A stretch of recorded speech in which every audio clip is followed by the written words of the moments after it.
დღეს 2008 წლის რუსეთ-საქართველოს ომის დაწყებიდან 17 წელი შესრულდა.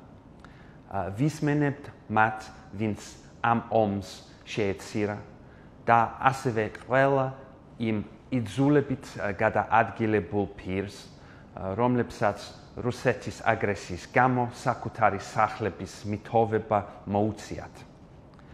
დიდი ბრიტანეთი კვლავ მოუწოდებს რუსეთს პატივიცემს 2008 წლის აგვისტოს ცეცხლის შეკვეთის შესახებ გადაწყვეტილებას.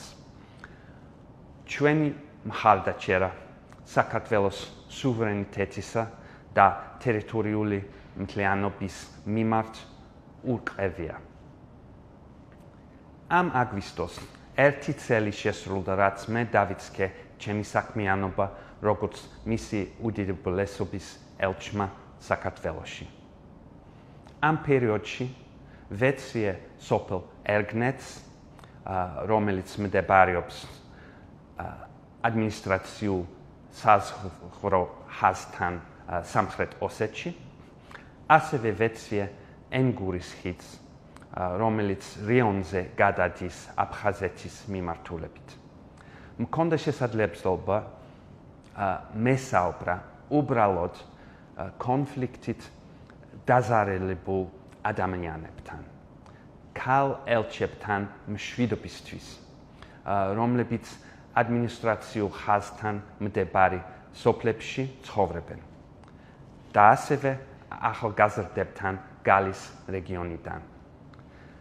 საკუთარი თვალით ვიხილე ომის შედეგად განყოფილი საზოგადოების გავლენა ადამიანების ყოველდღიურ ცხოვრებაზე. უკვე 30 წელიწადზე მეტია დიდი ბრიტანეთი საქართველოსთან ერთად მუშაობს კონფლიქტების მშვიდობიანი გზით მოგვარებასა და ესკალაციის თავიდან აცილების კუთხით. დიდ ბრიტანეთს სურს იხილოს წარმატებული ერთიანი საქართველო, რომელსაც შეიძლება უსაფრთხოების პარტნიორების თავისუფლად არჩევა.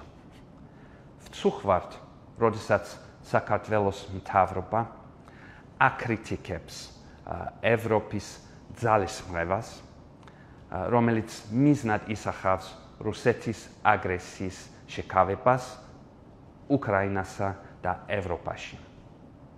დიდი ბრიტანეთი მზად არის ითანამშრომლოს საქართველოსთან საერთო ევროატლანტიკურ უსაფრთხოების გასამყარებლად. სწორედ ამას იმსახურებს ქართველი ხალხი. დიდი მადლობა.